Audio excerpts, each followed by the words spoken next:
Hey everybody, Spidey here, and as always, I hope you're having a marvelous day. I know that I am because I am live with you and with some of my friends. I've got Brian and Aaron here with Over Breakfast on Instagram, and we're going to talk about San Diego Comic-Con and why we were there together for about 5 days and we never saw each other. Even though we wanted to for 3 years now, I think. Yeah, multiple years now. We've been trying to make this happen. Yeah, Yeah, absolutely. that's right. I hadn't even thought about that because we were supposed to hook up there. I know you had a full slate too, and we were running around crazy outside of the convention center most of the time. But Well, that's one of the reasons why I wanted to sit down and talk to you guys, because we obviously were at the same place, but we had two totally different experiences, right? Yeah. Yeah. In terms of how we were interacting with what is San Diego Comic-Con. And I was trying to explain it to a friend today. I was like, it's like a Comic-Con and Disney had a baby. And it was jam-packed during spring break. It's like it's crowded, it's fun, there's lines everywhere, but there's a lot going on. And you can certainly miss people while you're there. So why don't you tell me first kind of like your Comic-Con experience? How long have you been going to Comic-Con and that kind of stuff? So I'll start first. I've been going to Comic-Con since 2014. And that was the year, I think, that the Avengers came out or something right around then. Because something big. Yeah, because I remember I only had a Sunday ticket. Or was it a Thursday and a Sunday ticket? I only had one day, I think, maybe. But I went all the days because I thought, well, maybe I'll just walk around and figure it out. And back then, I probably shouldn't be revealing this, but I snuck in through one of the exits before the scanners, before all that stuff. And it was like if you've ever played Metal Gear Solid, one of those games where you have to sneak around and do that. Oh, you're using you're using what you learned in a video game. I got it. Yeah, things I learned accumulated to play. What comes to mind? I think, Aaron, it was Avengers: Age of Ultron. Oh, was that okay? Yeah, I just looked it up. That's what they premiered there in Hall H in 2014. Because when I got in, it was the first time I'd ever gotten in. I think it was on a Saturday is when I was able to get in. And I was just walking into the convention, didn't know anything about what I was seeing. And I ran basically into Chris Hemsworth and Chris Evans. Like they were walking, there was a big line and they were walking right by. I was like, holy moly, is that Chris Evans and Chris Hemsworth? And, they were in their full glory just walking by. And I was like, wow, this is Comic-Con, and obviously after that, you're hooked forever. So you're like a celebrity magnet. We'll get to that in a minute. Oh, yes. Because I do want to talk about that. Yeah. So Brian, what about you? So my first year was 2019. I think it was one of those things that I knew about. I always thought it was something that I wouldn't be able to go to. And I certainly, I guess I would never have gone by myself. Aaron and I had been friends for a long time. He told me, I think probably in 2016, 2017, you're like, you should come to Comic-Con. But it took a little bit for me to go. So 2019 was my first year. And I basically signed up for whatever was Aaron's priorities. So my first year, it wasn't about activations or panels. It was actually about doing all the external sort of non-con fun things. One of which being chasing around and doing these scavenger hunts.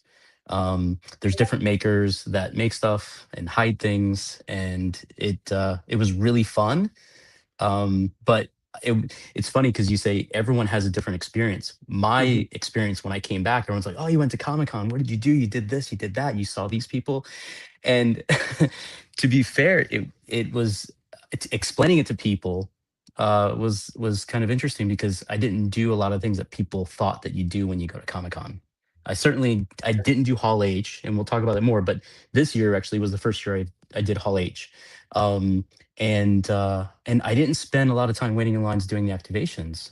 I spent a lot of time waiting for these drops to happen and these scavenger hunts to occur. But it was fun. It was still fun. There was a lot of celebrity sightings. I was just kind of along for the ride.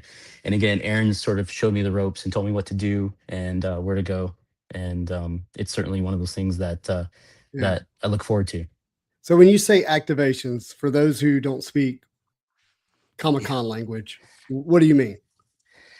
Yeah, I mean, So activations. yeah, you can take it.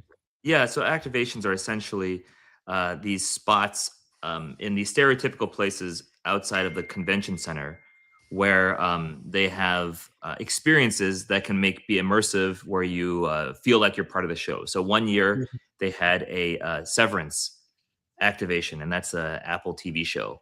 And if you've seen the show, there's a whole kind of surreal experience that's associated with it. And when you go in it, you feel like you're in the show. Like they do a really good job. The actors stay in character. You feel like you're part of it. There was a Westworld one, which I never went to, which was apparently really like it felt like you were in Westworld. I went to a Game of Thrones one. Yes. Yeah. I went to a Game of Thrones one and it was awesome. And then the end of that Game of Thrones one, after you interacted with all the actors, you got to sit on the throne, which was like, it was the throne essentially, like the same prop they use in the movie or whatever. And that was, I mean, I did that one twice just to get 2 pictures. I was sitting on the problem with the activations is that you wait, I would say minimum 4 hours before you're gonna do those lines. So if you pick an activation, usually it's a all-day affair to get in one of the big ones. So and I'm not a great line guy. I'll be honest. I don't do well in waiting in lines. I'm typically like trying to figure out how to get into the front of the line or, something. Right. And so I don't, it's hard for me to plan on doing activations or, even Hall H, which is what, a 3-day wait in the line. That's like the ultimate activation, I guess. Like, you have to wait. They say 54 hours or so. I think that's what people are saying. Like in terms of how much do you have how long you got to be there? Yeah, something like that. I mean, so there's a line to wait. So let's say you want to go in on Saturday. So that means on Friday morning, you have to wait all day till Friday night to get the wristband to allow you to get into the line. And then you get like 1 hour break to go use the restroom. Then you got to go right back. And then with your wristband, wait until you get let into Hall H. Yeah. So Pulling Fire, I was going to repeat this for Pulling Fire. He said, can you repeat the last 10 seconds? Which is like to get into Hall H, you got to essentially wait 50 something hours. Now they do let you partner, right? So, but someone's got to hold the spot. Yes, you can stay. You can, you can have someone stay, and you can have 2. This year, I believe our buddies were staying in line, and they one person stayed, and 2 could leave. And I guess you could flip if you should flip, right. so that person can take care of their necessities, But but there's still like a danger in doing that. It seems because people would say people wouldn't let them get back in, or for a bevy of things. There's a whole uproar about Hall H. So. Yeah, I think Hall H caused quite a bit of conversation after the event. Okay, so y'all know about this, the Skeletor that Josh is talking about here? Did get one in trouble cross country. Couldn't get up. Jim Bro Skeletor crap. Huh. So I don't know. In the Skeletor booth, they had like a weight set up, like a dumbbell. Yeah. And you could take a picture. I don't know if he's talking about like merchandise, like you could buy something. That's possible. It sounds like it's an exclusive. Yeah. So if it's exclusive, then you would have had to have gotten an exclusive through the exclusive portal after when they open up the portal along with your badge. Yeah. And then even then, if you're not early, you're not guaranteed one of the exclusives. I had a Mattel one last year, and for the exclusive time slot, and when I showed up, I waited in line, and there was nothing available. So that's the other part, another facet of Comic-Con that needs to be explained, the exclusives, because a lot of people specifically go to Comic-Con just to get San Diego exclusives to either keep them or collect them or sell them or whatever they do. And you'll see people go to the Funko booth on preview night, and they'll walk out with humongous bags of just tons of Funko, and that's what they're doing there to get. By the way, Funko is just like, I can't understand it. I mean, I understand when people collect it and they like it. That's not what I mean. Yeah. what I mean is like we have some in the shop and it doesn't sell, but it's like the number one thing people go after at San Diego. Brian will Comic-Con. tell you about that because Brian's a Funko guy. I don't know much about Funko. Yeah, so what they're going after at Comic-Con are the SDCC exclusives, especially if they're LE or limited edition, which means they're numbered. So like in your shop, you probably don't have any numbered ones, right? I couldn't tell you. But if you would know, like it'll have a sticker and it's literally numbered. No. 500 or like I literally wouldn't know. I just know they sit on the shelf. Yeah. If they're pretty expensive post sale, or there's people just chasing certain brands or certain characters from shows. I started collecting Funko a long time ago, and I don't really do it as much actually, but I started collecting Funko back in, I don't know, 2010. And that's when like I would go around to different Walgreens to get the Walgreens exclusive Funko.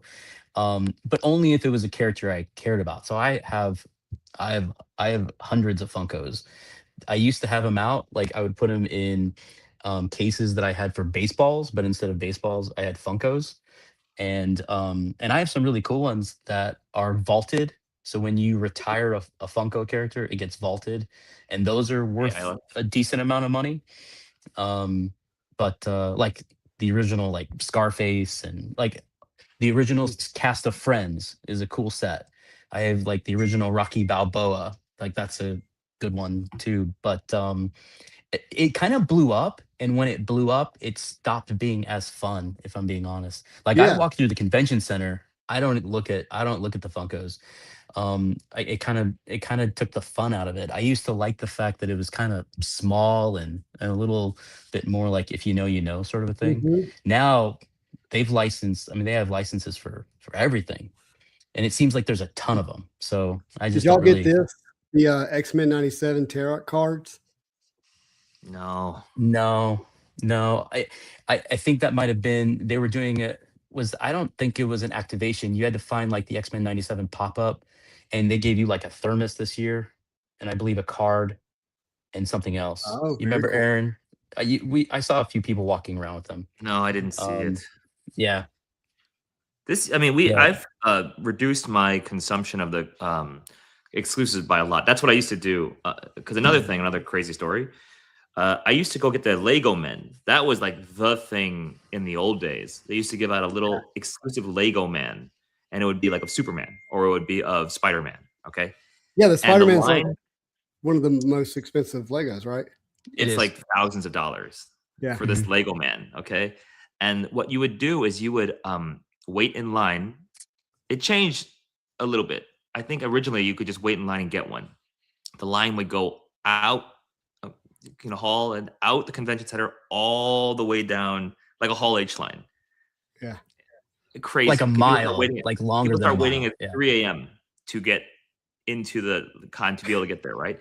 And they changed it. So one year you would wait and you would get to a little screen and you would push a button and it would either have a thumbs up or a thumbs down. Oh my gosh, what misery. And a lot of people got thumbs down. So, and that's I've done that one time. I've done that one time with Aaron. It was my first year, and I was like elated because I pressed the button and it was a thumbs up, and it's a weird feeling actually. What do you do when you get a thumbs up and your kid gets a thumbs down? You're like, sorry, kid. Exactly. Dad's getting it. Yeah, nothing you can do. Yeah. The one that I got was that year we got the zebra Batman. Yeah. Wow. We had these available, but yes, you would see them. Yeah, it's like a little but they're coveted. Yeah. I think one year we got the Deadpool. He was like the Deadpool Lego Man with the duck. He was a duck pool or whatever. But I mean, they essentially had to stop doing it because it was just too much. After COVID, they stopped. Yeah. COVID, and when we came back to COVID from COVID-19, probably you went, Brian, before COVID. So after COVID, they stopped. So a lot of there's things been nothing since after COVID. They had the exclusive portal. They had I don't remember, but they changed a lottery system at some point, if I remember correctly. Yes, it switched to this lottery system, which we dealt with now. Yeah, well, So, like last I'm- year, Marvel Mint was the exclusive that kind of. Well, so I've been going for 3 years, so I'm pre-COVID in terms of me going. But the first year, the exclusive that was huge was the PSA Kith collaboration. Yes.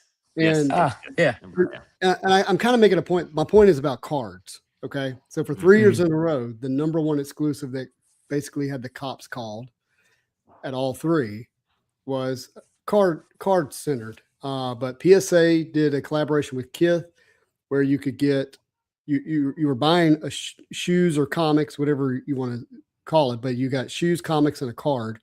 And the card was an authenticated PSA slabbed Jim Lee 1992 Jim Lee card. Beautiful stuff. The shoes were incredible because they were Marvel themed, specifically around Spider-Man or the X-Men. And then you get a comic book, and the comic book could have been graded by PSA. Well, actually didn't have a grade; it was just authenticated. But it was the first ever PSA slabs. It was kind of their introduction into the comic book grading space. Then the following year, it's Topps gets the license, and now they put out something called Marvel Mint with an SDCC exclusive. That was nuts, like absolutely nuts, because what they thought they would do initially was that you would go up to the booth first thing in the morning and get a code. You would go online, put in the code, get in the lottery. Well, people would just take a picture of the code, and then it would just mass go around the world. And then all of a sudden, bots from another place not at San Diego was attacking the lottery system. Yeah. And I remember the person holding the sign was like getting attacked. So this year, you had to have a badge. You had to enter a lottery system before July 16th, so before the convention ever happened, and you were assigned a time slot each day if you were lucky. I put in for Topps for every single day. It was the only exclusive I put in for with my credits, and I got 0 slots. So a lot of people didn't even get anything, and so, but it greatly reduced the chaos around their booth because you either had it or you didn't. But this year, it was Absolute Batman that created all the chaos because the DC booth had these. In fact, I don't think I have it. I have it around here somewhere, but they had these boxes that included this shirt right here, Absolute Batman shirt, Absolute Batman comic book, and an Absolute Batman trading card numbered to either 450 or numbered to 50. Now, Absolute Batman was the hottest property at San Diego Comic-Con. And these are the first ever US released Absolute Batman cards, period. So people were after them and the lines were crazy. It was insane. So for 3 years in a row, trading cards have really been the thing. But I mean, imagine if they did imagine if they did a Gengar Pokemon exclusive SDCC card, right? Like they know better. They want the building not to fall down, right? So like exactly. Yeah. And so the trading cards continues to dominate in a lot of ways the collecting pop culture world that we're in right now. But those make your experience really stressful because you're just thinking constantly about how do I get it? How do I get in line? How do I was able to get this. I'm going to be transparent and tell you how I got it. Okay. So I had a professional badge, but the professional badge does not let you into the con early. Okay. You enter at the same time that an attendee does. But was this, what night was this? This was Thursday morning, right? Yeah. I think it was Thursday morning. I can't remember, I don't know why I can't remember what day it was, but I got in early and I was able to get a setup badge. So it's a card that you slide into your badge and it indicates that you're helping somebody set up their booth. But it's not your actual badge. So you can swap it. Like it's not, you're not wearing somebody else's badge. Well, I got one, I had it in there. Well, about 30 minutes before the doors open, they said, hey, if you have a setup badge, you should be set up by now, and you got to get out. You got to go get in line like everybody else, okay? Because you don't have an exhibitor badge, which allows you to stay in. So I ducked into an artist booth, grabbed some big old oversized prints, and started pretending I was signing the prints like the artist. So you get it. You get it. You do the same thing like how I got in 2014. You get it. You don't have a choice. You got to do what you got to do. You got to do what you have to do. That's another Comic-Con thing. You've got to do what you got to do. It's part of the game. Yes. And so as soon as they say the doors are open, I was out of the artist booth, ran, and I still was in the overflow line. Man. Yeah. This year was the first year. If you had an exhibitor badge, they were pulling you out of the line at the DC booth. Ooh, okay. They would look, if you're an exhibitor, out of the line. You're an exhibitor, out of the line. And man, some people were hot because they were probably not even really exhibitors. They were just using somebody else's badge, right? Badge. Yes. Yeah, right. And I'm like, oh, thank God. I was using this removable setup badge. And they were only doing 100 a day. It was 500 total. They were doing 100 a day. And I was able to get in line and get it. And so it was really you got great.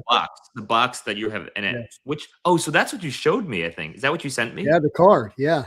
I didn't know what that was because I just didn't, I wasn't aware of the exclusive that year. So yeah. And so later, well, for me, that was Thursday morning. And then I don't know. I don't think it was Thursday morning. It was whatever time. It might have been preview night. I can't remember. I don't think it was Thursday morning because of the fact that I had to get up and get into the con at 7:50 a.m. Thursday morning because I had interviews to do. So I was getting interviewed by PSA. And so they had to come get me in early. And then we ended up going into one of the hall where they interview, people that have it set up with the Comic-Con banners in the background, and did interviews until about 11 a.m. But also got to watch some artists be interviewed, which was really cool. Me, a rebel? Actually, I'm a huge rebel. My company personality assessment is Maverick, which means if they tell me what I have to do my job, I'll quit, which is not wrong. I'm going to do a good job. You just can't tell me how I have to do it.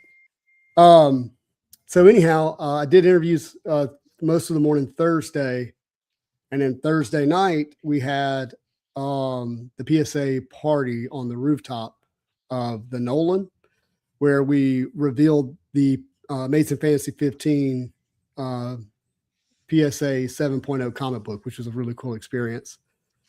And Wednesday, I forgot this, before preview, Todd McFarlane had this walkthrough VIP event for his toys. And I got invited to that, which I still don't know who invited me. It just ended up in my email. That was fun to get to see some of the toys that he has coming out and some of the stuff he already has out. Friday for me was just really about meeting with artists and running around the con. Nothing like super specific. Every day was working to get the Upper Deck. Upper Deck had Absolute Batman cards too. I don't know if you saw those. Did you we did. One of our buddies had gotten some. Yep. Yeah. And Upper Deck was like allowing people to buy up to 50 at a time for the first 3 days. And then they so for preview night Thursday and Friday, and then about midway through Friday, they were like, you know what, we're not doing that anymore. We're now cutting everybody off, and they sold out the next 2 days by 9:40 a.m. And so I don't know if they were afraid that we're not going to sell them all, so they wanted to bulk sell them early, and then, but we bought between me and my buddy Brian. I went with a Brian as well, same spelling, by the way. The correct way. Yeah, correct. We bought 200 packs between the two of us. Oh wow! So, okay. Wow. Yeah, got quite a bit. Were there cool exclusives like sketches and stuff in it, or anything like that? Well, yeah, absolutely. They had there were the base card, rainbow parallel, and then a numbered parallel out of 26. So really low. Like for Absolute Superman, it's his first card, and the only numbered parallels out of 26. I mean, that's really low. Yeah, Absolute Wonder Woman, Catwoman, absolute Bane, absolute Joker, absolute Flash, absolute Hawkman. All those characters, and so it's. Have you ripped any of those packs? Yeah, 200 of them. Oh, you've opened them all. Okay. Actually, 202. Okay. Nice. Nice. Are those on your stream that we can watch later when I'm Oh going? yeah. Oh yeah. Okay. They're on YouTube. Yep. Okay. I have to check that out. It was fun. It was a lot of fun. And then I had to figure out how to get Marvel Mint, and whether it was from buying from people who got the lottery, and stuff, which was mainly how I had to do it, or rely on friends. But was able to open some Marvel Mint too, so that was really cool. I saw the one box you opened right there in the booth with Topps. Yeah, that was so. I saw that. You got the Daredevil, right? I did. So here's what would happen. So Topps would say, "Hey, look, at the end of the day," and the time change was either going to be 5 p.m. or 6 p.m. If people didn't show up for their time slot, they would then make those boxes available at the end of the day for people who are in line. So like 3 of the 5 days I was there at 5 or 6 p.m. in line, so I could see if they had any of those boxes left. Sure. Pulling Fire says, do you have all 26 of the Superman cards? No, but I have 2 of them. I hit 2 of the out of 26. That's pretty good. I mean, that's pretty good. Mm-hmm. Yeah. It's really good. Still pretty good. And I picked up the Gengar Spidey. Whoa. Yeah. Where was that from? This was from Mischief, and this was their San Diego Comic-Con exclusive, and it's limited to 100. That's cool. Yeah. And then they had just the regular Gengar that was limited to 50. I got one of those, and we gave it to one of our employees who's a Gengar collector. Mischief, huh? Yep. That was fun. And then picking up commissions from artists. Like I had some sketch card commissions done. And then I got the Absolute Batman card signed by Dragata, the artist for Absolute Batman. Yeah. Very cool. And submitted those to PSA. But I didn't really chase celebrity. That was, that's never really been like a huge thing for me. Like I have a strong desire. Now, if Tom Holland would have been there, I maybe would have found a way to sneak in. Would he have told you he's there? Or would you just know? He never called. Yeah. No, I'm kidding. No, I think Tom Holland, wasn't he there one year? Was he there one year's undercover, or was that Garfield? Somebody. I don't remember. There's been a few guys who will be undercover and like not. My understanding is that was Garfield going back. I don't know if Holland's ever done that. I know Henry Cavill did. I'm gonna be honest with you. I was shocked he wasn't there. It made sense. He had doing this global tour. And I'm thinking he's not ending in New York a week before the movie. He's going to go to New York and then end it at San Diego, and then the movie's going to release. And then he never made it to San Diego. So yeah. Oh, you're talking about Holland. Tom Holland. Yeah. He's probably super busy with all the press stuff, but yeah, he only had 2 major motion pictures released within 7 days of each other. That's right. Yeah. Yeah. Hey, Josh, what's up? They said it was Garfield. So it's Garfield. I was going to see if I had my commissions, and then I want to get to the kind of your big moment for the event. Let's see, where do I have these at? I have your commissions too, Brian. If you want to show them off or anything like that, I can pull it up over here. Oh, yeah, sure. So that's what the Upper Deck exclusive Absolute Batman looked like. Nice. Oh, that's cool. Yeah. Have you read the comic? Have you read Absolute Batman? I have not read all of it. No. Oh, it's great. It's very, very good. The first arc, I can't think they called The Zoo. Yeah. It's very good. But I will be reading it soon. There you go. We'll be reading it soon. So I got this from Miles Wool. He's a good friend of mine. So that is, kind of cool. Obviously my weekend was really dominated by the Amazing Fantasy 15. So he kind of zoomed in on the AF-15 pose. Yes, I see now. To really commemorate that. And then my buddy Ben Brady also did me a Spider-Man to commemorate the week. That's cool. Really nice. Yeah, I like it a lot. And then, I collect magic. So I got Mannix. I don't know if y'all know Mannix. Yeah, Oh, I like doing that. that. that's cool too. Like a chibi anime style. He is really playful with it. And then I had this crazy idea. I was like, Upper Deck had it where you can make yourself into a trading card, right? And we were doing a whatnot stream with the Absolute Batman packs from Upper Deck. And I was like, you know what? I'm just going to doodle on my card because the card is, it's an Absolute Batman card. I was like, I'm going to doodle on it, turn myself into Batman. And I did and added it to the auction. And these packs that were selling for 35 or 50 bucks, like sold for $101. And I was kind of sad because I was like, I really actually wanted to keep that. So I went back to Upper Deck and made I made another Absolute Batman card and then made a first appearance card. And I'm going to show you the first appearance card. So I had Ben Brady. I was like, just do whatever you want to it. That's cool. And he turned me into Captain America. You can see my Hobby Hit shirt on. Yeah, that's awesome. And then I had David Finch. Oh, we lost Brian. I had David Finch turn me into Absolute Batman. That's okay. Again, I was trying to see. Now I see it. Yeah. That's pretty cool. So it says Absolute Spidey. And he did a cityscape and everything. Like he drew all that. And that's awesome. That was a lot of fun. And those were just like cards that artists sketched the whole thing out. Well, no, I had Upper Deck make me into a card, and then I took it to them, and they were marked over the top. They wrote over it. Yeah, it's just like a picture of me, and then they went and wrote over it. I've seen that. Jim Lee put up a thing recently where he did a baseball player that then he drew like Godzilla over him. And then he also did, and then someone did that with Shohei Ohtani, one of the other artists, because another comic book artist did that with Shohei Ohtani with some sort of, I think he was Superman, and turned him into something cool.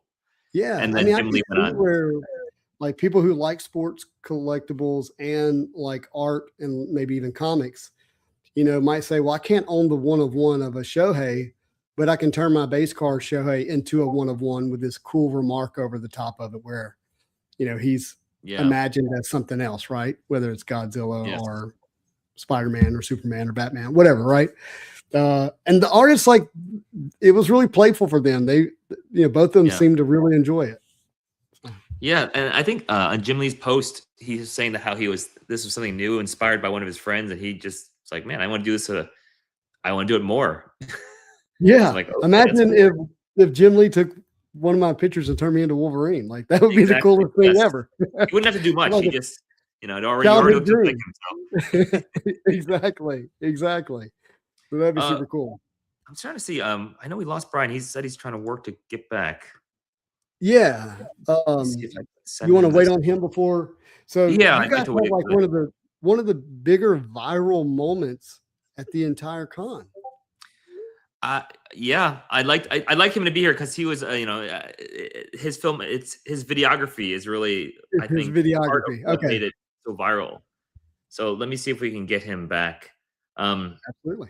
While we're wasting time, I mean, I can talk about my background. We got a lot of Jim Lee stuff here. There's a Jim Lee sketch back there. It's 11 by 17. It's huge, and there's a Dan DeSantos painting. Hold on, I gotta make you bigger. Oh, that's not it. That's not it. There we go. Which button? There. Now we can see. I see your DeSantos Spidey back there. Yeah, that's the original Dan DeSantos painting that I had requested, commissioned. It's pretty amazing. It's actually on. If you're a Dan DeSantos fan, which I'm guessing everyone who is on your channel is a Dan DeSantos fan, they can see that. They can see that on his Instagram. It was I think it's pretty beautiful. Especially how it ties into the 2022 Masterpieces set. Yeah, it's a continuation of the card that where Spider-Man and Venom are, what are they called? They call the Battle Spectre Jam. Yep, Battle Spectrum Jam. Yes. Yep.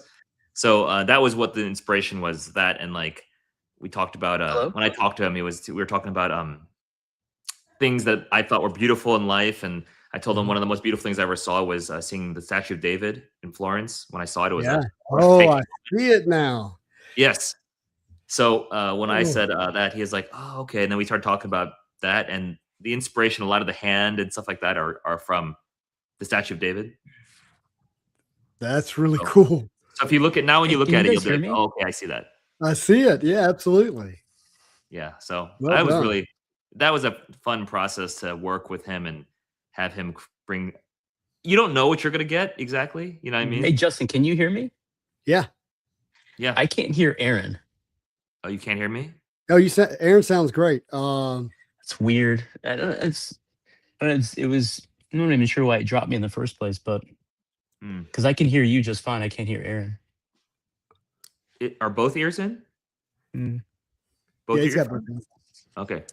He's got both in. Yeah. Yeah. I don't know. StreamYard. Technical difficulties yeah. here for me. Oh, you probably just have down at the bottom. You can individually mute people, and so you may have him individually muted. But so Brian, hey, I'm going to just translate then. So Brian, what we wanted to do, and somebody had an idea. You could exit and come back and try it again, but wanted to talk about the kind of more viral moment. Oh, he's gonna we'll try wait for him coming to come back. back.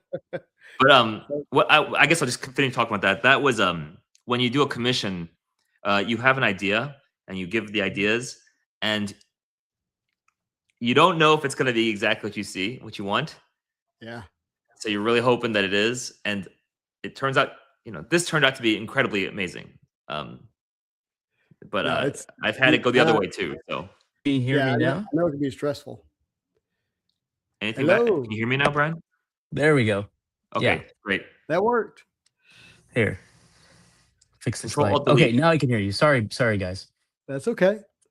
Well, I wanted to transition into kind of the viral moment that happened at San Diego. Okay.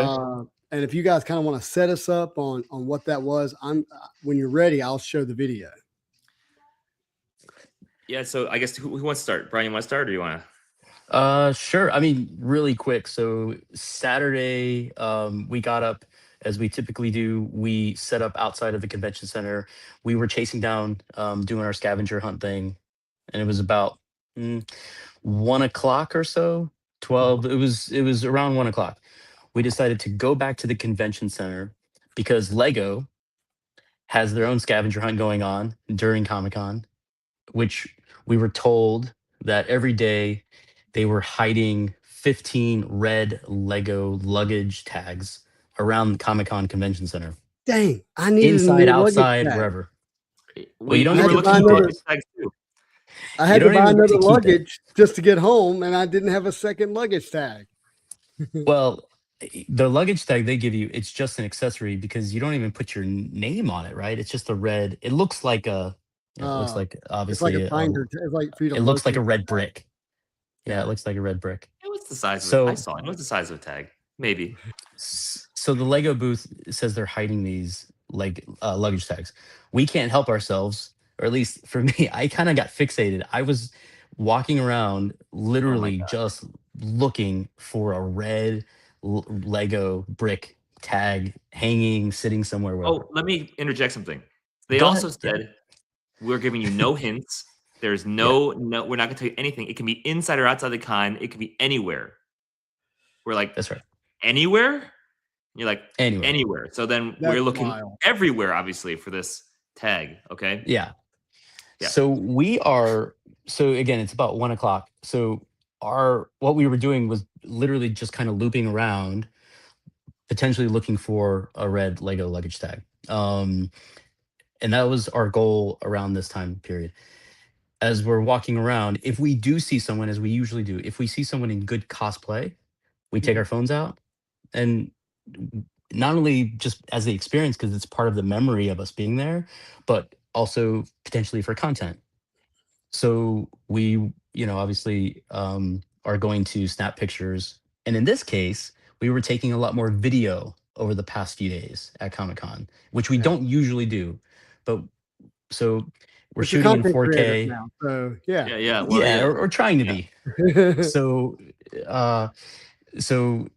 as it were, there's a lot of people in cosplay. You got 1,000 people in cosplay. Some people stand out better than others, maybe because the costume's really good. It's super creative, or someone's actual physical stature fits really well with the real character. And sometimes that's just true, right? I mean, one of the guys who is a better Wolverine, it's because the dude's jacked, and so that helps. But in this instance, there's a lot of people who, if we get right into it, are dressed up like Deadpool. Some are much better than others. There's a really good Deadpool this year who was with Ladypool as a couple, and he was holding a Deadpool head. That was a really good one, if you saw that one. But of course, we spotted a blue denim Deadpool. Okay, so Aaron, was it right? blue denim? Because I thought so when I saw him, grayish. I thought, okay, that's kind of a off-color X-Force Deadpool. Yeah, because it looked like almost like a blue pink hue to it. Well, so when I saw we were waiting for these tags, and then I said I was like, that's a blue Deadpool, and that's really interesting. So and there's a little funny story here. Why I don't know why I didn't think of this back then, but my brother-in-law looks a lot like the guy we're going to talk about, like physique-wise, everything. So I remember thinking when I saw this blue Deadpool, I was like, that looks like my brother-in-law would be fit. Just it looks like he's wearing it, because it looks so perfect. And I remember we were talking about, I was like, hey, you look like, I think said to him, you look like denim Deadpool, and he was just kind of, didn't say anything. Right? Okay, didn't say anything to us, but he was just pantomiming, right? No words, just I think there was minimal words. Like there's like just a little bit of acknowledgement, basically, just like a nod. By the way, must be so hard for him to keep quiet. He's like working overtime to not be the merc with the mouth, right? Because Ryan can't say anything. He's got a quirk for everything. He's got equipped to come back and say, "Hey." Yeah.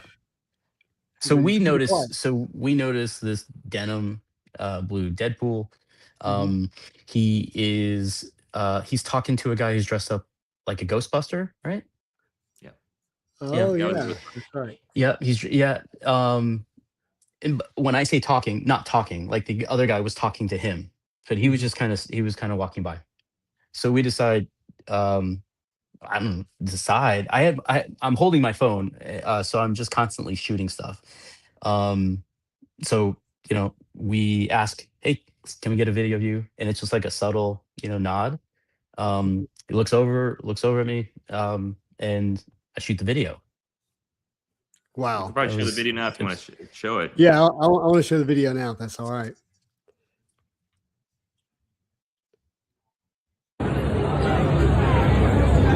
Very cool. Thank you. Great. Ryan, so such a cool thank you. Of course. Always a pleasure. I mean, at this point, no one knows, right? No one knows. No one knows at all, and we didn't know. We didn't. No idea. We took the thing that said that was a really good Deadpool, and then he really walked good away, Deadpool. Right? Perfect, like physique for Deadpool. Yeah, I was like, the mannerism was, like he was good. It was just nice and polite. There was 2 females with him. If you listen back, was that the Spider Girls? That was the Spider Girls. They're wearing. Well, that's what I dubbed them. There was what I thought. I called them. I said, "Oh, you're Mary Jane. You're Gwen Stacy." And they were kind of like, huh? I don't think they knew who Mary. Yes. Yeah. So I don't think they even knew that they were supposed to be Mary Jane and Gwen Stacy. But they were like, "Oh yeah, sure," and they kind of interacted with me, and then they walked off. Aaron said, "Hey, you guys." Aaron was like, "You guys should take a picture too," and they're like, and the girl who's on the left, who come to find out, is his niece. She yells, "Yes!" They're so excited to take a picture or video, and we asked them who they're looking for. And they say Spider-Man. I love that. Yeah. I want to go back to the first video because look at this. Marvel commented on your reel. Deadpool doing the most Deadpool thing at SDCC. Yep. That comment alone has 36,282 likes. Yeah. Yeah. Not the reel, the comment. Yeah.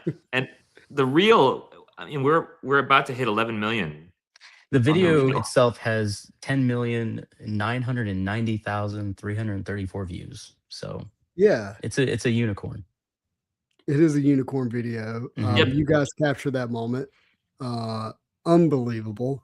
Because, not long after this, right, he goes over to Hall H and interrupts Kevin Feige. Yeah, so that's how obviously we had this documented too. We get That's another story maybe for another time, but we get into Mhm. Hall H because obviously we were not waiting like everyone else. Yeah. And because we weren't waiting like everyone else in Hall H, we were able to be on the floor and capture this footage. Right. Everyone else who witnessed Ryan Reynolds Mhm. in Hall H was already in Hall H because that's Mhm. where they were all day. Mhm. So it was, sort of serendipitous, the fact that we could capture him the way we did Yeah. and have the epiphany we had when he was called out and Robert Downey Jr. is talking to him while he's in the Oh, yeah, it was audience. Robert Downey Jr., not Kevin Feige. Yeah. That's right. Yeah. So that was the big reveal.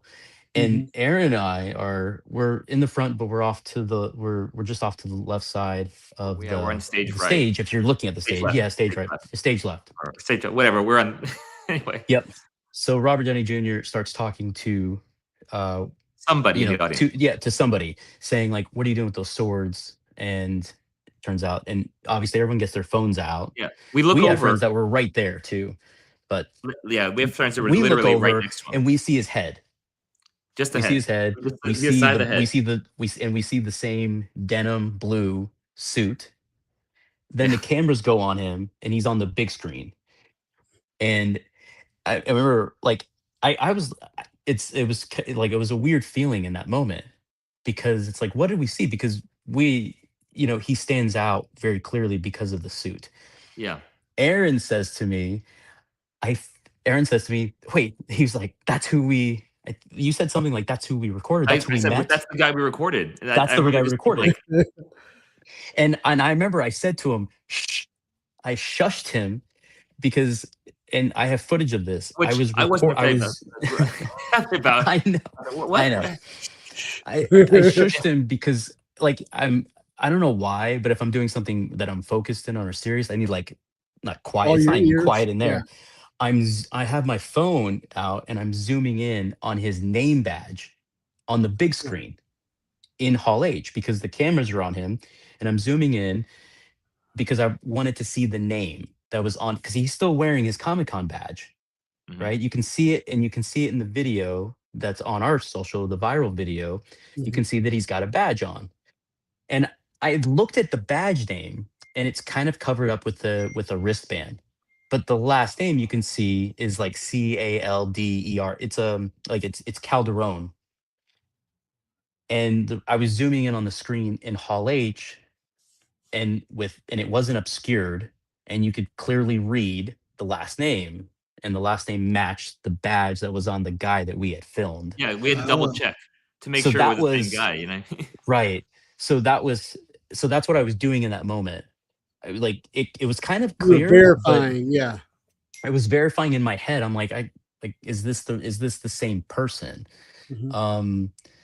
Because I'm thinking there's no way that was him, although it seemed like that was the obvious thing, that it was him, same suit and everything. And then Yeah. we were both pretty excited about that. Yeah. I So would then imagine then it was so. a race. Then it was a race to get it uploaded. Make sure we get some. Okay, so at that point, you haven't Yeah, so uploaded, right? we haven't done anything. We're in No. Hall H. I do see my phone going off because Twitter is lighting up saying, like, in real time. There's media people in there that are posting to X. Sorry, I said Twitter, but posting to X that Ryan Reynolds just crashed Hall H. Or that he crashed the Marvel panel, or that he's Mhm. crying about being in the new Doomsday or whatnot. We so that was it starts at 5:30. They were running a little bit late because the Entertainment Weekly panel, right, Aaron, was running a little bit late. So it's 6:30 to 7. We get out of Hall H, and the very first thing that's on our minds is to get the video up because we realized what we had.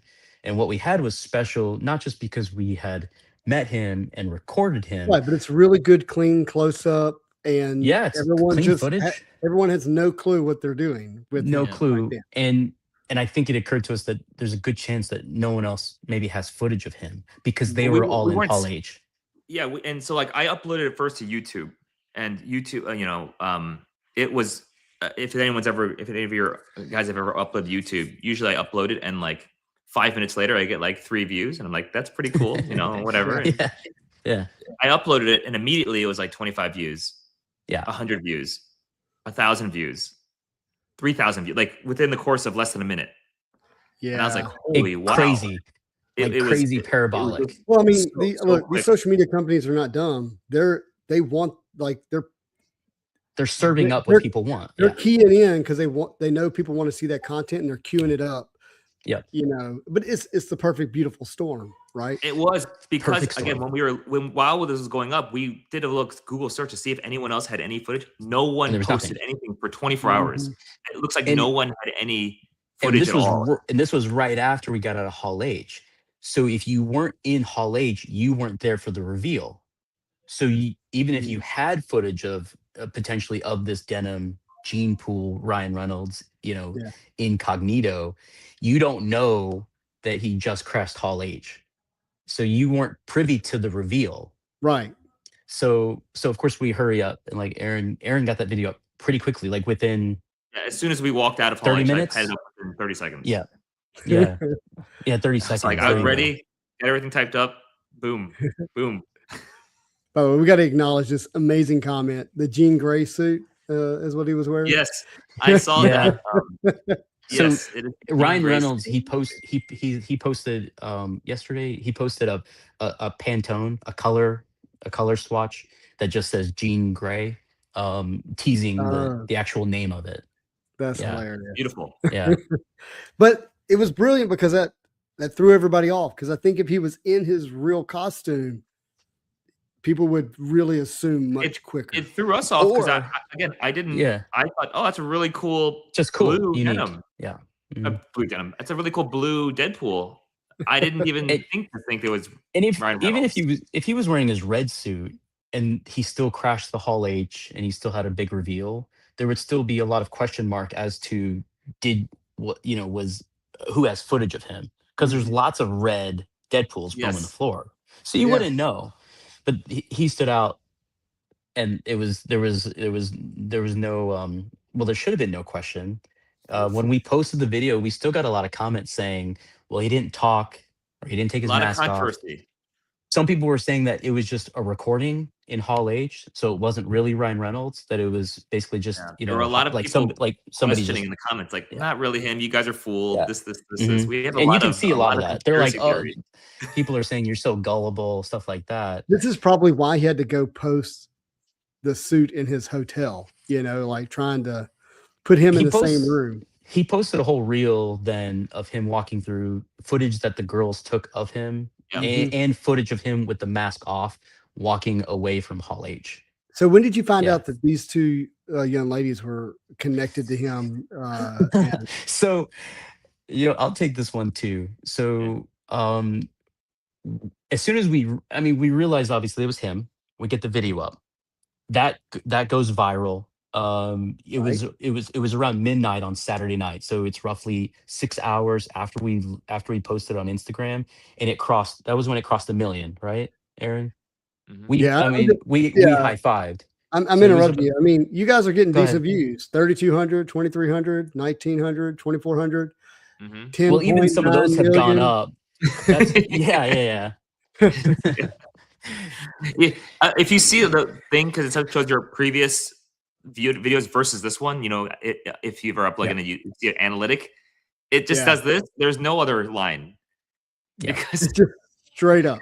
yeah, it's straight up, and then it's like It this, just and went there's straight no up. other comparison line because you can't It was compare. just 3,000 crazy. to 10 million, you know what I mean? So the video hit 1 million right after midnight on Saturday, and that was really we were really excited about that. For sure.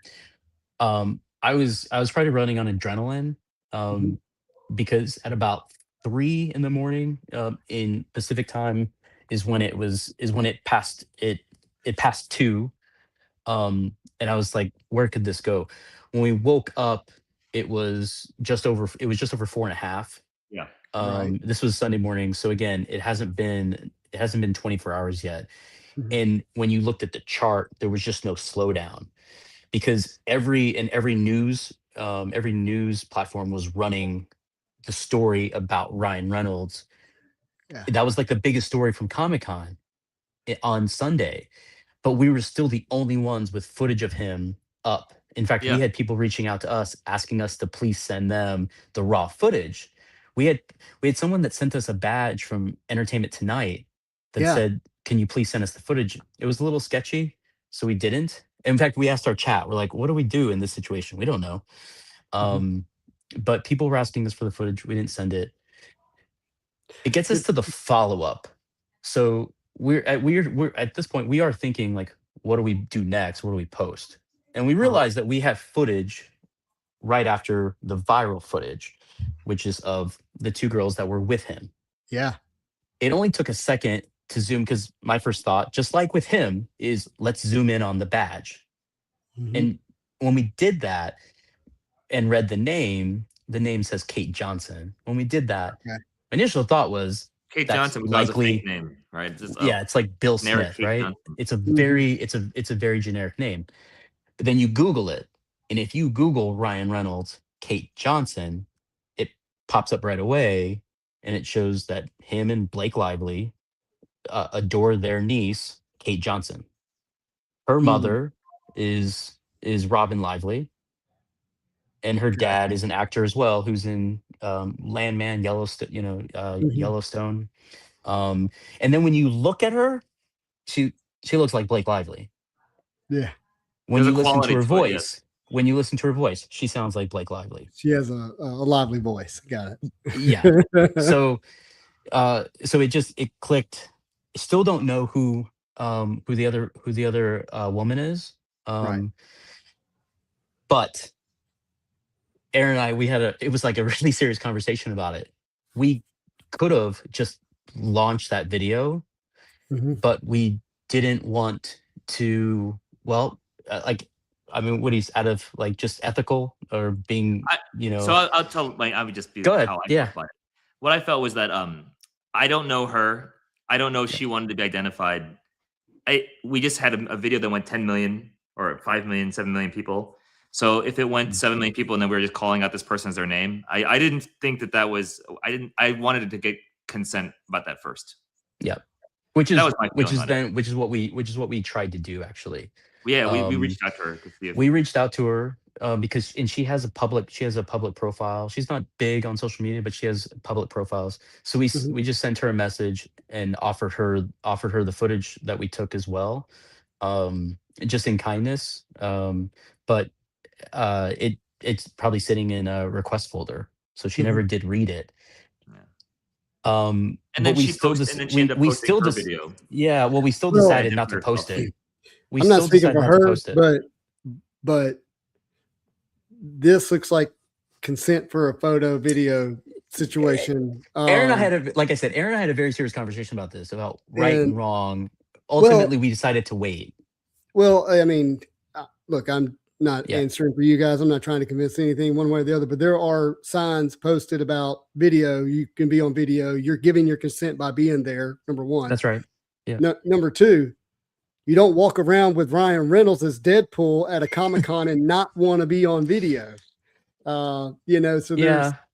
I think we kind of went back to the. We kind of went back to. My thought was. Well, my thought was this. I'll give it to this because it wasn't so much putting the video up. It was the identification of who it is. Oh, I don't think you had to do that. I don't think you had to name her. That was the issue. So I didn't want to name it. So the video did serve, though, as further evidence to support the fact that the person that we recorded was Ryan Reynolds. Yeah, no doubt. Ryan Reynolds' niece wouldn't be probably with some other person in cosplay. It's just fun because you're there, but from my understanding, you said Aaron said, "Hey, what about getting a video of these two?" Yeah, and they were happy. They know it's Ryan, but they're like, oh, they want us, not him. Yes, Right, that is exactly. exactly. In retrospect, now we understand why they were so excited. 'Cause Why they were very so excited. They were Yeah. very excited. Because they, again, when I said, "Oh, you're Gwen Stacy and Mary Jane," and she was like, they had no clue what I was talking about, and they're like, "Oh yeah, That's I guess right. we are." I don't even know if they knew they were. But it's humorous because they're not wearing Deadpool. They're showing their fandom for Spider-Man. You know, and if Reynolds could talk, he would just play off that the whole Yes. time, you know. Oh yeah. Yeah, that's true. Yeah, First of all, I appreciate the desire to be as respectful as possible, and I think that should be applauded.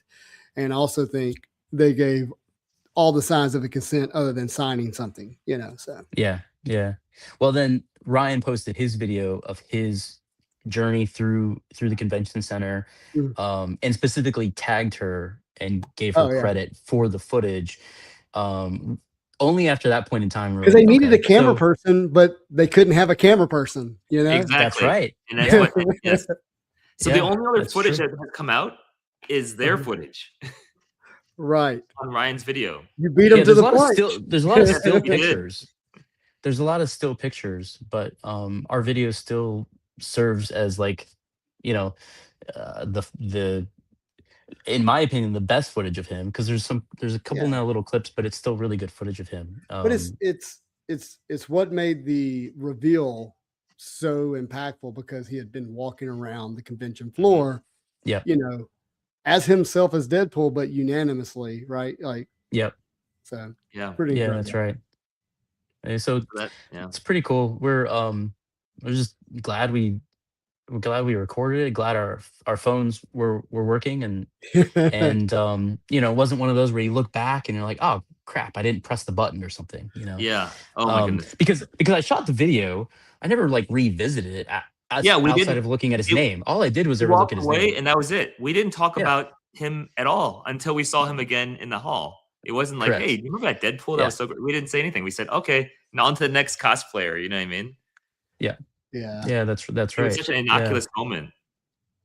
That's a good way of looking at it. Yeah, we didn't know the significance of it.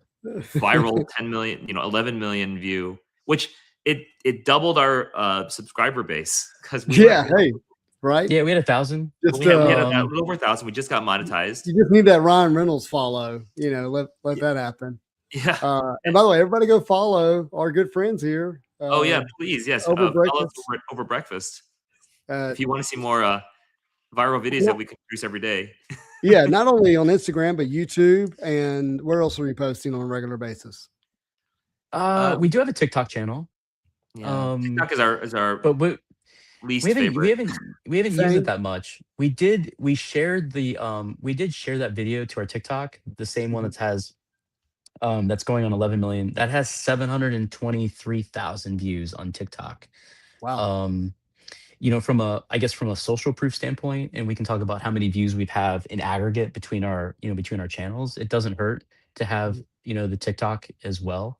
But you know, pretty cool. Yeah, thanks, Ninja.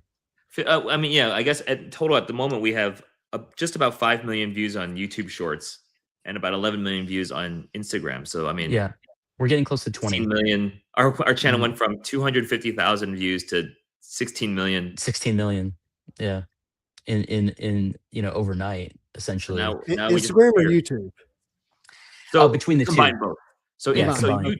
YouTube, we had 250,000 views total of our views over the past year, because we're about a year old. I think we're 11 months old. Right. Yep. Just coming into it. Actually, just going back to what you said before, our channel started because we wanted to get some YouTube presence, but it was we opened up our minted boxes from last year. We filmed that opening, and that was going to be our first video. It ended up that's right. So I ended up buying a Pokemon pack. I never bought any Pokemon before. I bought a pack of Pokemon to practice doing breaks, and then I remember that Pokemon cards for the past year, every day, every night. Every day. We still have that. We still have that early footage. Yeah. And now we're here talking about talking with you. Actually, Justin gave me some great advice when we were starting up our channel.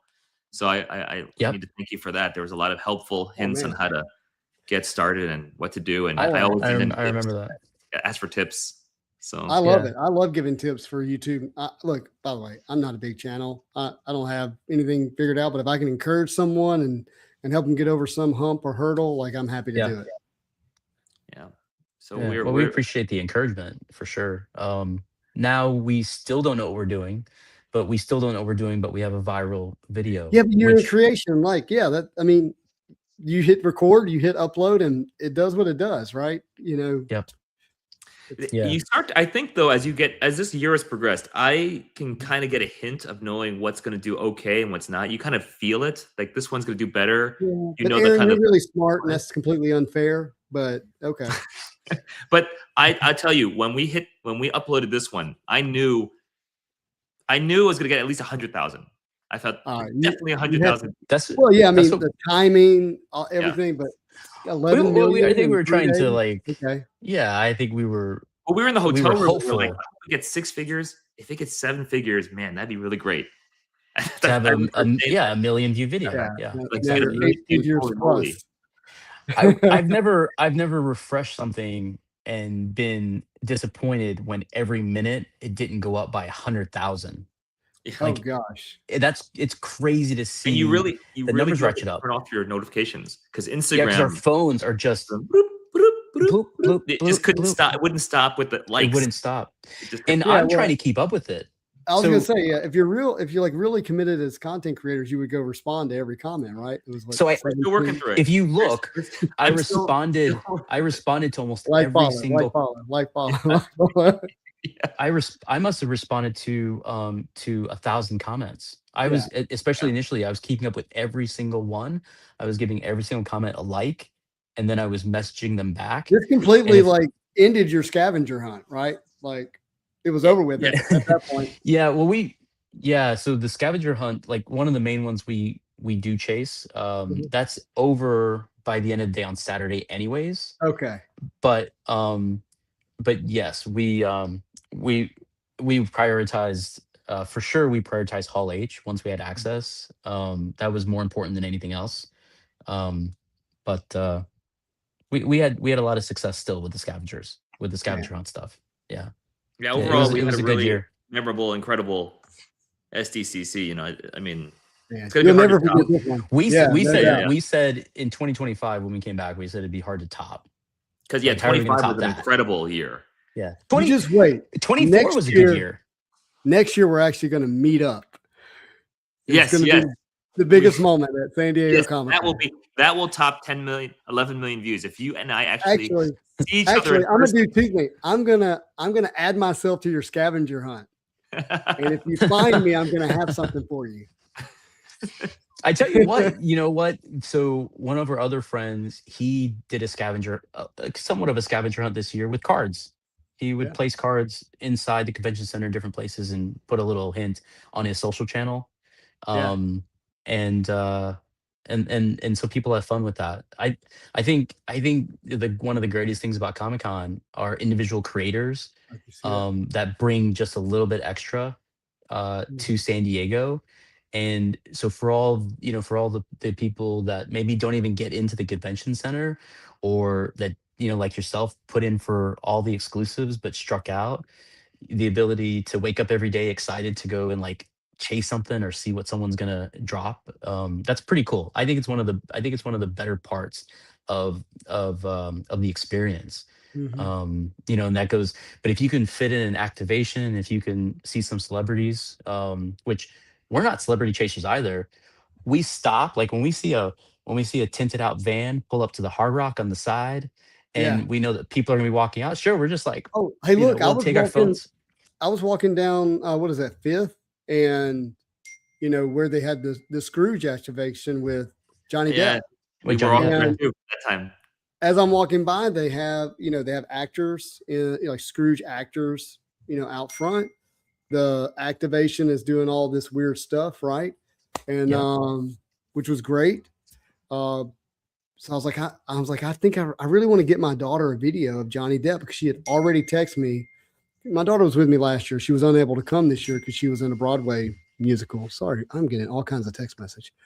And And I was like, well, I'm gonna stop and get a video of Johnny Depp. And I sat there 30 minutes in the sun, and he never came out. I was like, yeah, I'm not doing. We happened to walk by when he did come out that one time, but we didn't know it. We were just trying to get through. And I put my phone up just to record because like, why are people looking at this? I didn't know. And then we ended up finding out later. And same thing. I went back to my phone. It wasn't a great video, but I went back. Audio. Like, I guess I heard his voice, but I didn't know. I didn't know he was Johnny Depp when I was exactly. by.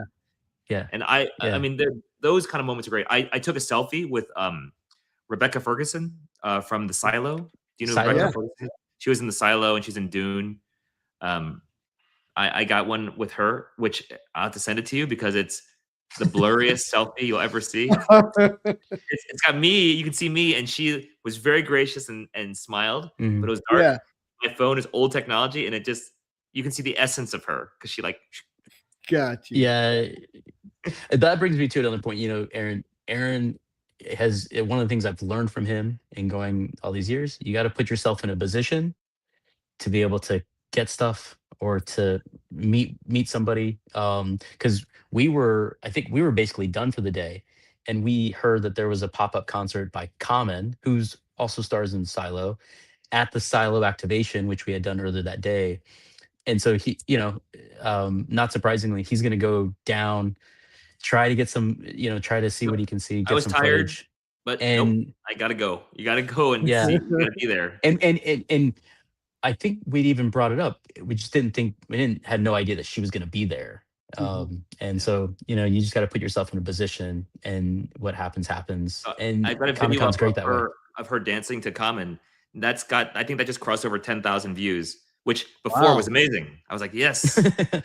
now it's slightly lackluster. Yeah. We're like, oh no. We got to answer this tag thing. Did you ever find the Lego tag? No. No. But we found out we did find out what was happening. Okay, so they weren't putting out 15 tags around the convention center because the ladies that we asked, they just said it could be wherever, no tips, no hints. We found out via X because somebody posted that they got one, and then I messaged that person and said, where did you find it? And they said it was just shoved between the Lego luggage out in front of their booth. Come to find out, we figured out that's all they were doing was if somebody grabbed it and turned it in, they would replace it when people weren't watching. They weren't actually hiding them around the convention center. So we figured that out, right? But we were waiting for them to replace it. And guess what happened when we were waiting for them to replace it? Deadpool came out. That's right. Deadpool ruined the tag story. Exactly. Yeah. Deadpool just interrupted. And that's what I said. That's what we were doing on the floor when we ran into Ryan Reynolds. Yeah. So things happen for a reason, right? I don't know what the reason, but yeah, I think you got the better end of that deal.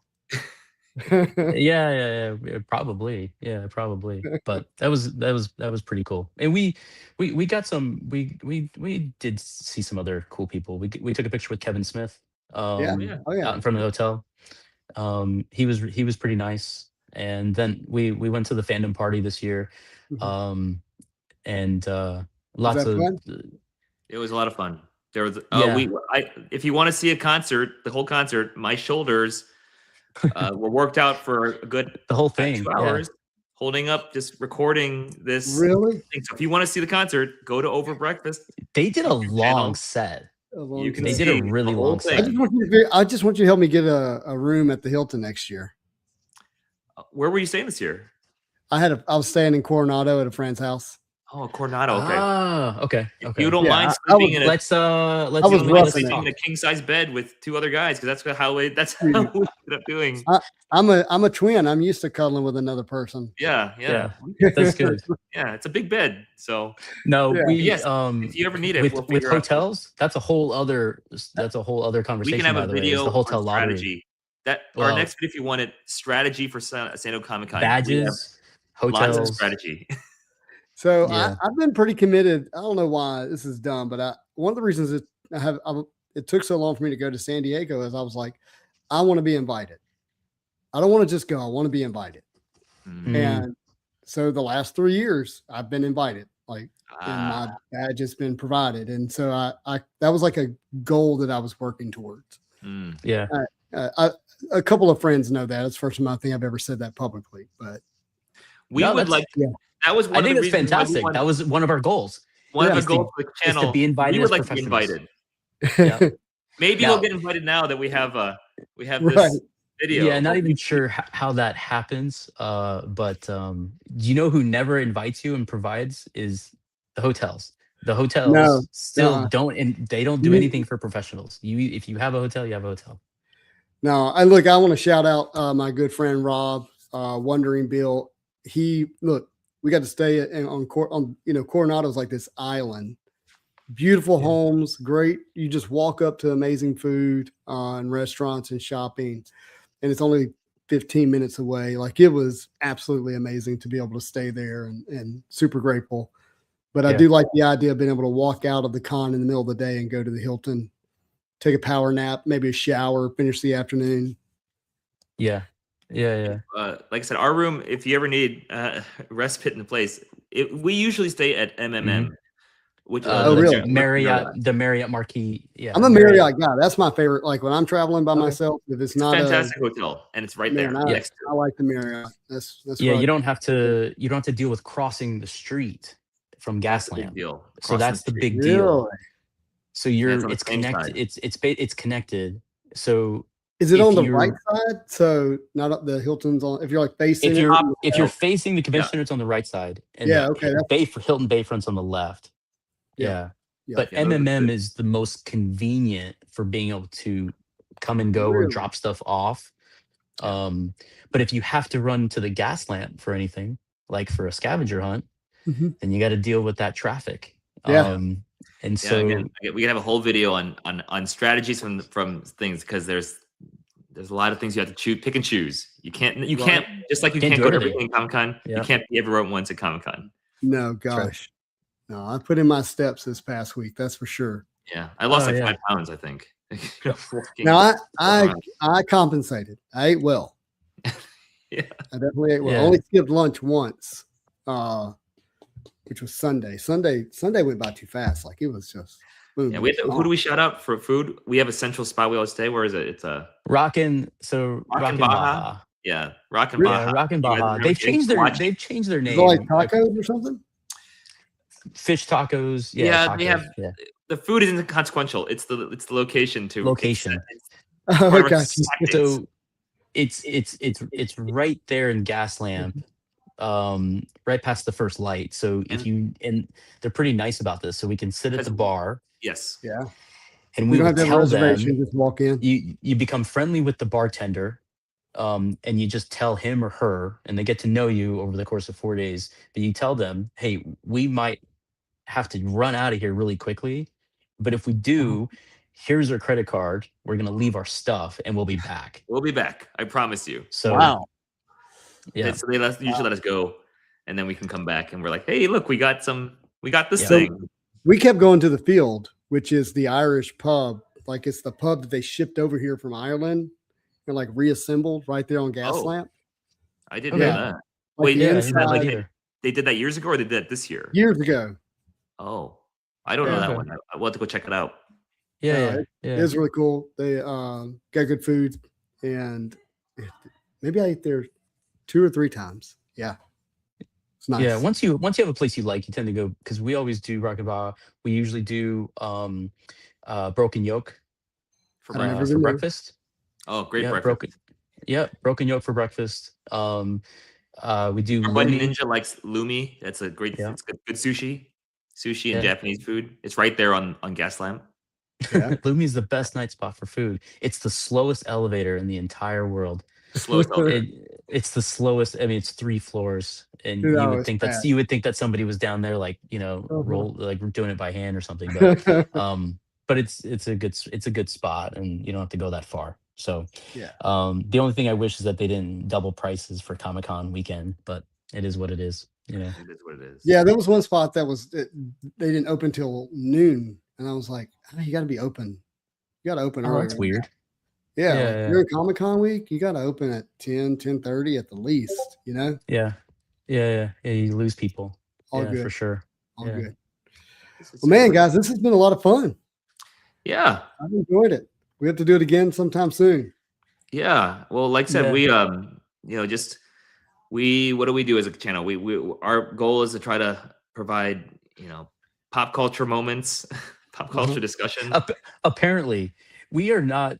I know no one, and we don't expect to have some I viral hear moment. you guys are the next TMZ. I don't know. It's just what I'm hearing on the streets. Well, that's exactly why we didn't post the second video ahead of time, because we talked about that. Yeah, we weren't trying to necessarily out anybody, but that was it was a really cool moment. We're glad that we captured it. We're glad that we could share it with a lot of people, and based on the comments, it for people that were both there and didn't get to witness it, or for people that don't go to Comic-Con and they still got a cool experience by getting to see it through our lens. That's pretty cool. Bringing up a great point. When I'm doing these like video vlogs experiences at whatever show, I mean, I was the kid that didn't get to go to this stuff. Like I was the kid that didn't have access, or and that quote privilege, right? And so for me, it's like, no, for people who can't go, whether it be physically or financially or whatever, right? At least this gives them an opportunity to have some experience of the show. And I think that's a great service. Yeah, 100%. I think, speaking for myself, a lot of what I'm into and the things that I am able to do now, I couldn't do when I was younger. It's the reason why I sort of treat myself a little bit, even though I feel guilty. Finally afford to be the kids we always wanted to be. Yeah. Definitely. Yeah, exactly. That's why I have, a couple hundred Funko Pops and other collectibles that are in boxes, just stored away because my wife wouldn't let me decorate the house with, with giant busts of Batman and Superman. But one day maybe I'll have a be patient. A nice movie theater or something like that. But no, we're just glad we captured it. And as far as what's next for us, just continue sharing this is nice, because I think originally the reason why we're called Over Breakfast, because we just want to be able to talk about stuff that we're into, talk with cool guys like you, and get to share experiences, and that's really what we intended to do. It became a little bit like breaking cards. It's how we when he talks about Marvel, that's how it started, because it was the only thing we had that was relevant or that people would find to be interesting. And Pokemon's cool, and One Piece is cool, Arcana's cool. But for me, I don't play TCG. It's fun to learn, actually. It is fun to learn. And it's fun to, collect cards and things. But, personally, I like sports cards. But the truth is that I don't necessarily want to make content by just, opening up packs of baseball cards. Right. Just for the heck of it. Just for the heck of it, because I don't have an audience for that anyways. Like you do, you have a whole audience for that. Yeah, I mean, it's I think if I was just doing the cards and there was no me, and it was just me opening it, no sound, no talking, I think people wouldn't be as willing to watch. It's really, I'm just enjoying it and I'm sharing it. Yeah. And I do think it's a little bit of a service because I really focus hard on being a Marvel card centric channel. When product releases, it's important that I do get up a video, because people will come here to decide if they want to make a financial decision. Yeah. Right? Yeah, absolutely. And so I've done that. I've done that with your content often. I do too. Yeah.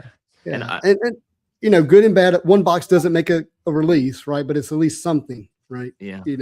For people to kind of look at and decide what they want to do. So I'm honored that people come to the channel. So I want to continue to serve that in that way. And I'm going to open it anyways, right? I enjoy it. I'm going to do it anyway. So might as well turn the camera on. Exactly. Yeah. I appreciate you giving us the opportunity, though, to also flesh out our personalities and who we are. Because again, even when I'm opening up my card, usually I do the card breaks. As people come in, we talk. And I just say, hey, what's up? How's it going? It's basically like, therapy with Aaron. If you want to just talk to me and I talk to you, and we just talk about stuff and then every once in a while, that's how we got to know each other. Like I've spent hours talking to you about my health. I like to talk to people. By the way, it's Dr. Aaron for anybody who cares. Yeah. That's right. We're both professionals outside of this. And I think that this kind of relieves. It's nice to take off the uniform and be able to be, real people, or people who can enjoy these types of things with other people. Because when you have a title, like doctor or whatever, like people have a certain expectation of what you're supposed to be, right? Definitely. Sure. And you're like, you have no idea. I was ripping One Piece this morning. Yeah. Off my mind when I pull a manga, Yes. Yes. And that video is online. You can see that. You can see that. Yeah, I did not make that up, guys. Yeah, that is a real thing. Yeah, that's funny. It is funny because there's memes, or I don't know if we call them memes, but there's funny videos about a guy sitting at his computer in his office, just typing away, working, and the word on the caption over the video says, "No one realizes how great my Pokemon collection is." Just things like that. You know what I mean? Like yeah, like behind They have him. no idea your Jim Lee collection. He's got a pretty great collection, and mine's gotten better. So and those are again whole other videos that we can whole other thing. If anyone wants to know more about it, we can tell you all about our experiences with Jim, who's also a very gracious guy and has been very helpful. Very gracious. Yeah. We've had some personal experiences with him, and it's been great. So yeah.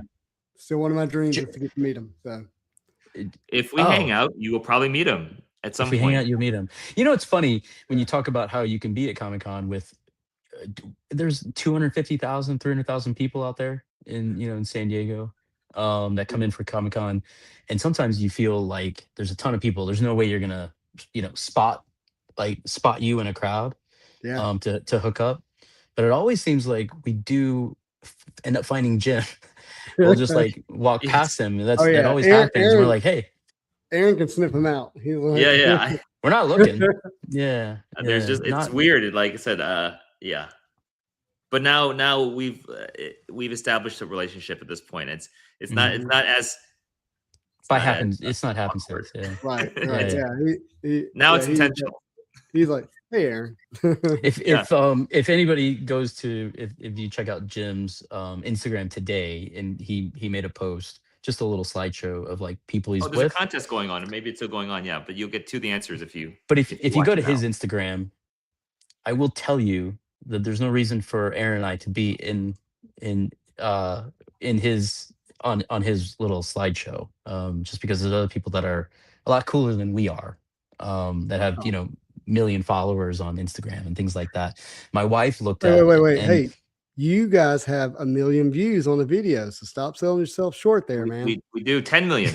10 million. 11 almost. Yeah, I just sold you short. So if you guys don't know who she is, by the way, she's hilarious in the first. Who's that? Who's that? Her name escapes me, but she's really big on social media. She has a couple million followers. She did a video out at Comic-Con with hey, UTK. Yeah. Oh, I didn't know that guy either. I'm bad. I don't know my social media people. He stars on the CBS show Ghost. He's been in musicals. He helped with Hamilton. He originally, and then he was in Pitch Perfect. Correct. Okay. Yep. Also a big Marvel card collector, which is how I know him. Okay. Who is he with here? Tom King? Tom King. Oh, who are those guys? Oh, I don't know. No idea who that is. See what I mean, though? We don't. It's like which one of these in which one of these pictures? What is Jim holding up here? This is it's a Superman. It's one of the things you find. It's one of the critters. One of the crocheted critters. Yeah. Crochet critters. Man, look at that. So you can see actually the comment on that caption. It's from Geeky Hooker. Yeah. And she says, "Hey, I made that little Superman in the pick." Those are her creations. So that's one of her creations. And that was gifted to Jim. Yeah, I bet he appreciated it. Oh gosh. He had a good time at Comic-Con, didn't he? Yeah. Yeah, he has a busy schedule. Yeah. So no doubt. Yeah, and I never saw him the whole weekend. Next year, there's always next year. We'll make sure you see him for sure. Yeah, we'll do that. I'm looking forward to next year. Hopefully we'll be at New York Comic-Con. I'm gonna go ahead and give this Geeky Hooker a follow. Are you planning to go to New York? I have No, I wasn't. But I have a commission that I have coming in, and it was That supposed he to be may need to done pick this up, yeah. time, but it wasn't. So I may go to New York to pick it up. Wonder who. Yeah, it's a commission, somewhat. But it might be done by New York, and then I would get it. I'm hoping my wife has mentioned wanting to go, and I'm really hoping that works out. She loves New York, so that makes it an easier sell. Yeah. I honestly don't think she would enjoy Comic-Con, especially maybe one day, but not. Yeah, I tested that theory with my wife. She enjoyed it for about 10 minutes. Yep. Yeah. I know. I was there. But at least with New York, like, she would be like, I don't care if you go back. She'd be like, bye. Yeah. She'd be less. I think she would, even though Gaslamp is nice, she'd be less likely to do that. Yeah. Well, in New York Comic-Con, right, they don't have all the outside stuff, right? It's just the conventions. Not that I've ever seen. I mean, that's what we were told. But it's like you're either at Javits or you're doing other New York stuff. That's not true. I did one VIP deal outside of it. But I think, like, to some degree, like, even that was kind of hush hush, because if an artist is doing something inside, I think there's desire for them to keep it all in the con. Keep it all in the con. Yeah. So yeah, that's what I heard. Yeah. Yeah, it's definitely not like San Diego. So, or at least that's my understanding. Totally different experience, and for me personally. If I go, then you're gonna have to guide me around, because I don't know much about it. I'm gonna be learning. Happy to do it. There's more cosplay there, oddly enough. At New York? Really? Wow. Was when I was there. Yeah. Interesting. Dragon Con has a lot more, which is at end of August, 1st September, if I remember correctly, in Atlanta, Georgia. Okay. Why do you think that is? Access? Well, I mean, I don't know. I don't know if it's a community thing, but I mean, I just think about New York. It's October. It's cooler. You have, 11 million people nearby that can do all the work and still just drive in and walk, ride in. Where if you're coming in from different states, it's a little more difficult. And again, I'm not giving you like I know the answer. I'm guessing, but the other is Dragon Con's like more fantasy, like Magic's the Gathering stuff, and I think that plays. Because I think a lot of the people that attend these, maybe I noticed more cosplay before COVID, because Comic-Con used to be a place where a lot of people would get discovered for their cosplay, and they would do a lot of passing out. I thought this year was the lowest amount of cosplay that. Maybe if I think maybe there wasn't as much. But again, because I'm not particularly looking for cosplay, but if I had to think back now, maybe it was lower than I'm used to, because I think pre-COVID it was a lot more. There was, it was a different world pre-COVID. Well, I think because people are now like Hall H becomes this big thing that you're waiting in line for. I think that takes some people out of that element of cosplaying. 7,000 people who aren't taking it. Who are clearly not involving, right? Because they'll stand in line for 3 days. So. Yeah. So watch a movie clip like 30 seconds before someone else. You know what I mean? Because that clip gets released a minute later into the world after you've seen it. But I mean, humans like to be able to associate with something that's successful or important or popular, right? Like, and that's why we root for a football team, and we may not even go to a game, but we want to be connected to a winner, something bigger than ourselves.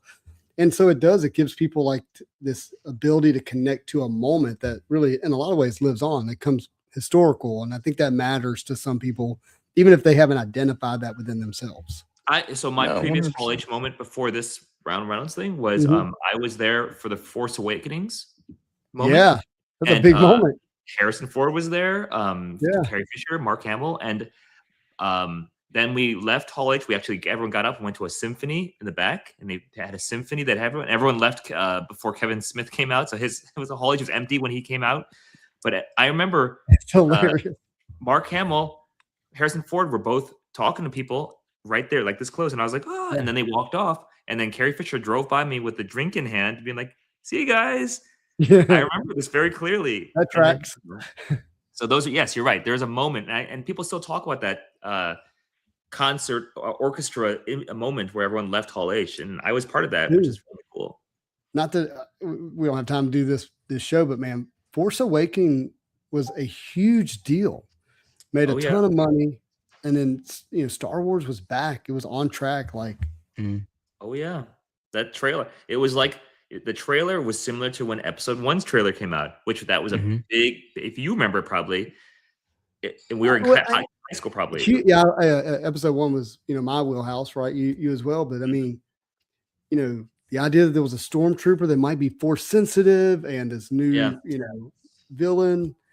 I don't know. Everything about it was really cool, and then it went where it went. I wish Star Wars could have kept building on that. But that was still a great moment for you to be at. We can our next show we can talk about the rise and fall of the new Star Wars for hours. I'll come over. I'll do it over breakfast. How about that? Yes, definitely. There you go. Yeah, that sounds good.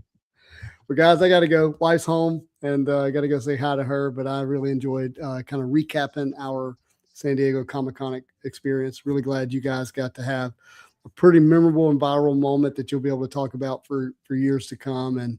And hopefully people continue to discover what you guys are doing and the content that you're making, because it's really cool. Thank you very we much. appreciate you having us on and and sharing. If you guys with want to hit everybody, that subscribe button for us, that'd be great. We'll bring you more content. Please do. And if anybody else has a 10 million view video and goes live, you're welcome to come on the channel too. It's the there we go. We were finally, after that happened, I was finally glad that I was able to make it onto Justin's show. That's the first thing I said after that happened. I was like, oh, that's not really why we're doing it. We punched our ticket. Come together. Yeah, we punched our ticket. Yeah. Well, guys, I really appreciate it. Look, everybody, please do me a favor. Go subscribe to Over Breakfast and Aaron and Brian. Obviously, if you're not subscribed to the SpideyHits channel, I'd appreciate that. If you enjoyed these videos, make sure you hit the like button. But as always, I hope you have a marvelous day. Thanks, guys. Thank you.